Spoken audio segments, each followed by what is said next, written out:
how to share your location on WhatsApp. Hey everyone, sharing your location on WhatsApp is super useful. When meeting friends, getting deliveries, or letting family know you're safe in this quick guide, I'll show you exactly how to share both your current spot and real-time location. Stick around, it's easier than you think. Open WhatsApp and go to the chat where you want to share your location. Tap the attachment icon, paperclip on Android, plus sign on iPhone, select location from the menu. Choose between current location, sends a one-time pin of where you are now. Live location shares your moving location in real time. If using live location, pick how long to share: 15, 1 hour, or 8 hours hit.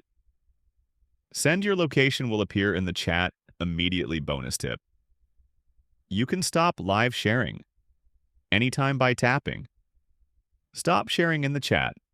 And that's all there is to it now. You can easily share where you are whenever you need to. If you found this helpful, give the video a thumbs up. It really supports the channel. Don't forget to subscribe for more simple tech guides like this one. See you in the next video.